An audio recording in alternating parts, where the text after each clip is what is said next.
Trump introduced punitive tariffs on China. And China is aggressively shifting its focus to expanding exports and stabilizing its economy. Did Trump just help China become a superpower? Did America's grand trade war boost its biggest rival? What if the tariffs weren't a masterstroke but a ticking time bomb for the U.S. economy? If this sounds absurd, it's because the truth is stranger than fiction. Keep watching, because once you see how China flipped the script, you'll never look at the trade war the same way again. Let's get started. Imagine starting a fight, expecting to knock out your opponent, only to realize you've been punching a brick wall. That's what happened with Trump's trade war. Back in 2018, the U.S. rolled out tariffs on Chinese goods to cut its trade deficit, crippling China's industries and bringing manufacturing back home.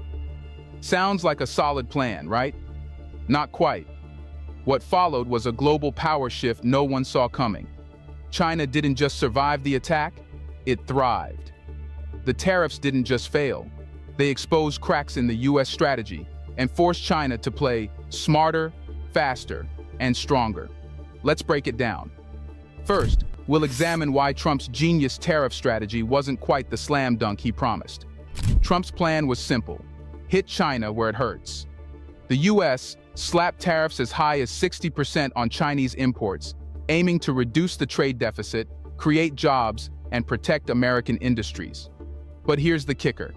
Instead of taking a direct hit, China dodged the punch, and American consumers got bruised. Let's talk numbers. Between 2018 and 2020, the trade deficit with China shrank by a modest 17%, but the overall U.S. trade deficit ballooned by 40%. Why? Instead of ditching imports altogether, American companies started sourcing goods from Vietnam, Mexico, and other third-party countries. The supply chain shifted, but the dependency didn't disappear. And the cost? Let's just say it wasn't pretty. Studies found that U.S. households paid an extra $11,200 a year due to higher prices on goods like electronics, clothing, and even furniture. Essentially, the tariffs were a tax on Americans, not China. And that big promise about bringing back manufacturing, it didn't happen. Sure, a few factories opened, but the reality was underwhelming. The steel industry, which Trump championed, saw minimal gains, and the U.S. remained reliant on intermediary countries for raw materials. While the U.S. was busy chasing its tail,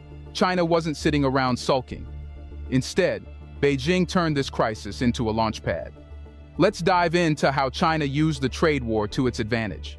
Here's the twist no one expected. The trade war wasn't a setback for China, but a wake-up call. Faced with mounting pressure, Beijing doubled down on self-reliance, innovation, and new alliances. Let's start with semiconductors, one of China's biggest vulnerabilities. The U.S. hoped to choke off China's access to advanced chips, effectively stalling its tech progress. But what happened instead? China went into overdrive, investing billions into homegrown chip production. Enter Huawei's Mate 60 smartphone, a product that stunned global markets by showcasing China's unexpected progress in chip technology. And it didn't stop there. China's diversification strategy kicked into high gear. It secured trade agreements with regions like Africa, Latin America, and Europe, reducing its reliance on the U.S. market. Take Brazil, for example. China now trades directly with Brazil using local currencies, bypassing the U.S. dollar altogether. But perhaps the most genius move was China's expansion of the Belt and Road Initiative, BRI. By investing in infrastructure projects across developing nations, China created new trade routes and deepened its influence in key regions. Imagine this. While the U.S. was busy trying to decouple, China was busy coupling itself to half the world. But China's success wasn't just about strategy. It was also about America's failure to rally its allies. So, is the U.S. losing its allies over China? Think America has the world on its side? Think again. Countries like Germany, Japan, and even Australia are walking a tightrope between U.S. loyalty and Chinese trade. Take Huawei's 5G technology. The U.S. spent years trying to convince its allies to ban Huawei, calling it a national security threat. But guess what? Many countries weren't buying it. Germany, for one, refused to cut ties with China, citing economic interdependence. Even Japan, a staunch U.S. ally, continued importing critical Chinese components to keep its industries running. This hesitation reveals a harsh reality. America's heavy-handed tactics are pushing its allies toward China, not away from it. And why wouldn't they? China offers investments, trade opportunities, and economic stability, while the US offers tariffs and ultimatums. And it's not just Europe and Asia. China is making serious moves in a region the US once considered its backyard, Latin America. Let's talk about what's happening south of the border. China walks into Latin America, invests billions in infrastructure, secures trade deals,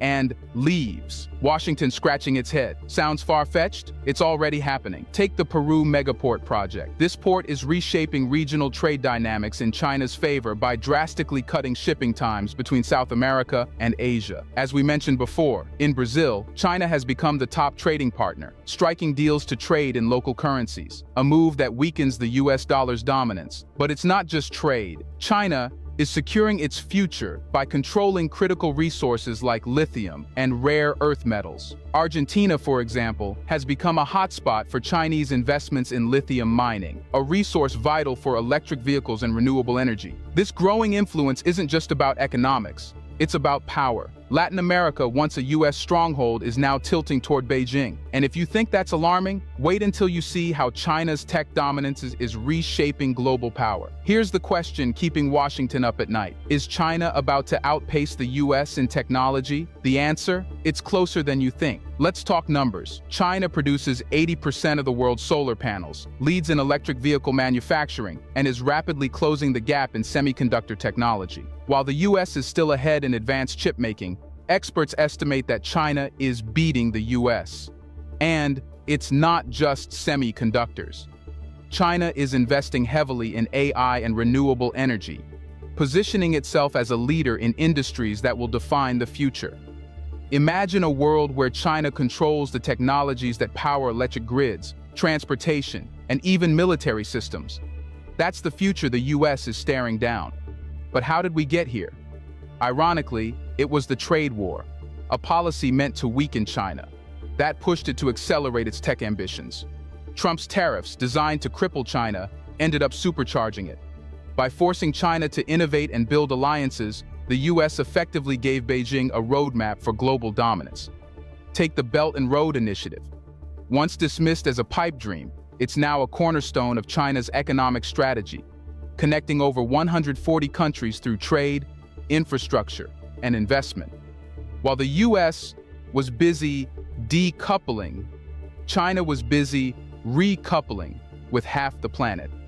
Meanwhile, America's aggressive tactics are alienating allies and undermining its economy. Rising inflation, supply chain disruptions, and ballooning national debt are just a few of the unintended consequences.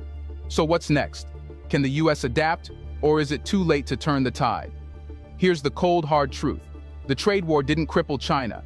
It revealed America's weaknesses. As China continues to innovate, expand its alliances, and dominate emerging industries, the US faces a stark choice: adapt or fade into irrelevance. The question is, does America have the foresight to pivot? Or will it keep fighting a battle it's already lost? Do you think Trump will quit the dream of decoupling? When will he face reality? After putting all these tariffs, is there a way back?